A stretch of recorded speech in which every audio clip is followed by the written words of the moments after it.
This is one of my favorites for sure. This is really good. Super excited to taste this one. The malunggay in it. Growing up, malunggay pandesal was one of my favorites. Sarap. Tito would make this one on the family farm because, well, we have roots in La Union. We also have roots in Nueva Vizcaya. Something I love about Ilocano food too, it always comes with like really good sauce. Love how vinegary Filipino food is. It really helps cut through the richness of everything. This one, just like going down memory lane, is so good. Pleasure of trying this one in La Union. Love the texture. So inyong napanood mga kapolitika itong si Bea Milan Windorski at yung kanyang mga video clip na in-upload dito sa kanyang social media. So napanood nyo itong si Bea kung saan is nakipag-meet and greet siya doon sa mga tao at talagang masasabi natin na ready na, handang-handa na si Bea sa kanyang magiging laban dito sa Puerto Rico. Sabi pa nga ng ibang mga netizen ay parang si Bea Milan daw ang reigning queen ngayon sa Miss Universe. Talagang titulo at corona na lang ang kulang para dito sa kanyang laban sa Puerto Rico. So, at ang latest po ngayon dito kay Bea Milan ay itong kanyang interview na ipinalabas sa YouTube channel ng kilalang broadcaster na si Karen Davila. So, nakakalungkot lang mga kapolitika dahil kahit ano pa yung ginagawa ni Bea Milan para maging proud tayo na maging representative siya ng ating bansa dito sa Miss Universe 2026 ay andun pa rin po yung mga pangbabash, yung mga negative na mga comments, yung mga hate speech towards her dito sa kanya sa social media. Talagang merong mga Pilipino, merong mga pageant supporters na hindi patanggap yung kanyang pagkapanalo at siya yung magiging representative ng ating bansa sa beauty pageant competition ngayong taon. So sana ang ating pakiusap mga kapolitika ay kung hindi natin suportado si Bea dahil obviously is hindi naman natin kayang i-please ang lahat. Sana ay wag na lang po tayong magko-comment ng anumang negative dito sa kanya dahil nga ay mas marami pa rin yung mga sumusuporta sa kanya at proud na siya ang ating pambato dito sa MU 2026. So may mga nagko-comment na talagang yung majority ng mga haters niya ay sinasabi, tinatawag na siya ay opportunista daw at ginagamit yung mga Pinoy para dito sa kanyang personal ambition na corona sa Miss Universe. So wag na lang po siguro nating i-comment mga kapolitika kung negative or hindi maganda yung ating sasabihin kasi hindi naman ibang bansa ang daladalang pangalan ni Bea doon sa kanyang laban sa Puerto Rico kundi Pilipinas pa rin.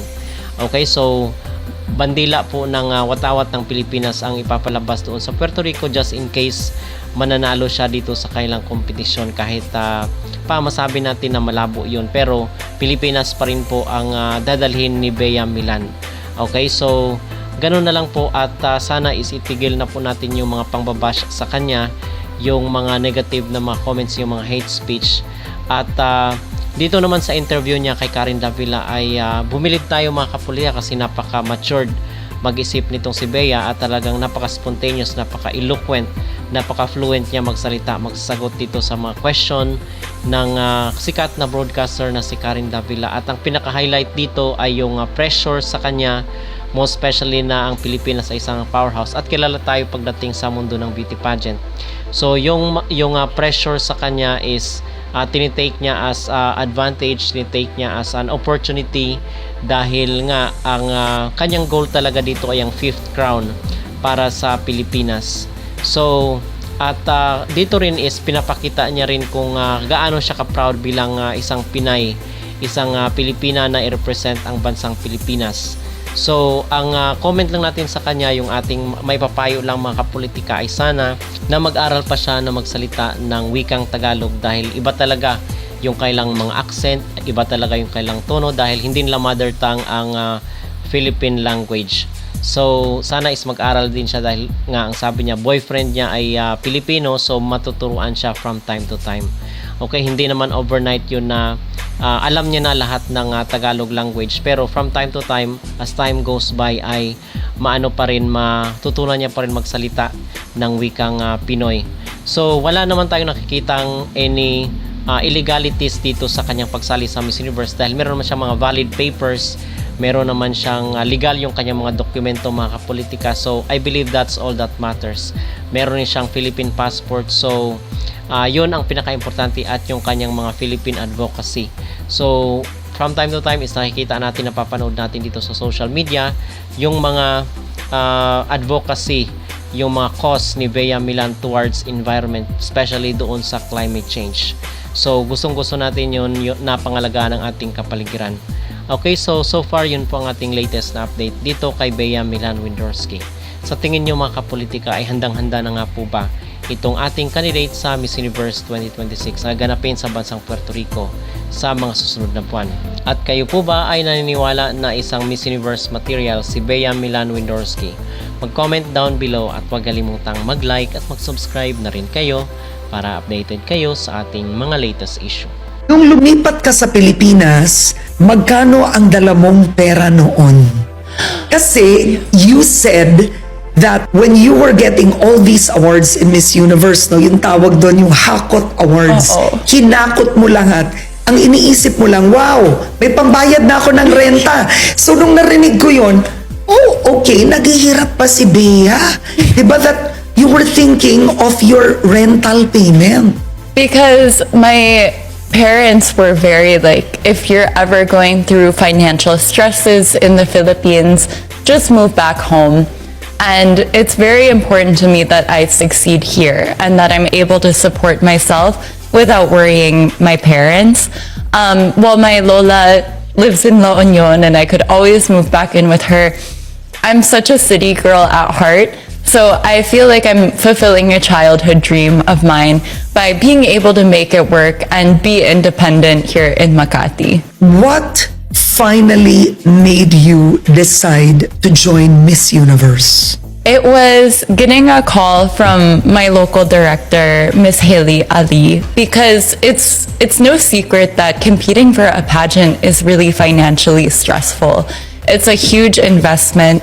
And I was intending on waiting a few years to compete. It's every young Filipino girl's dream to join MUPH.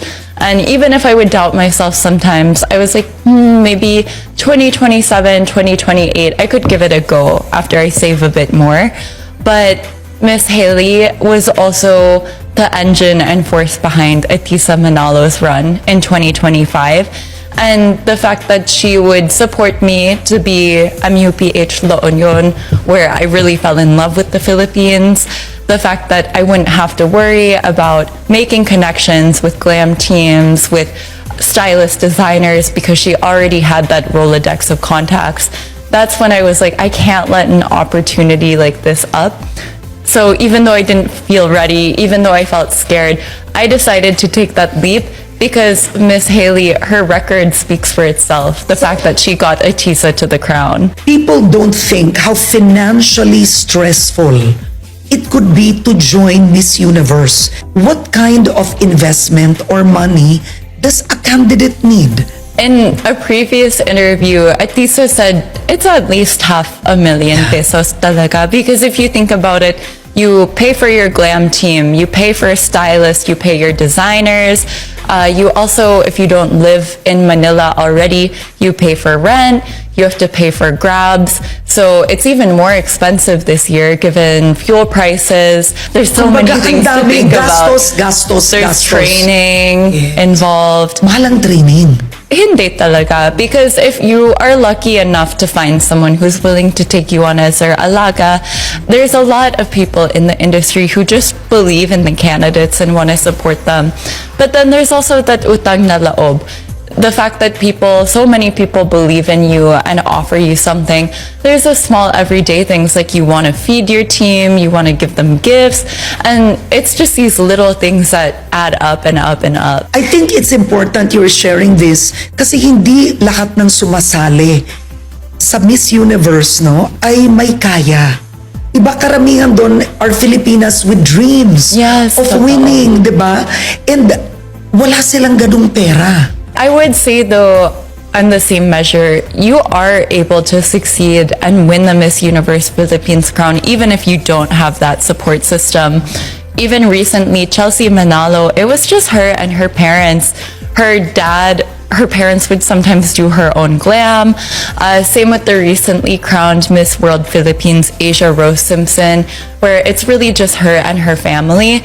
So don't be discouraged by the price tag, because there are ways where if this is really your dream, you could still succeed despite how scary and insurmountable it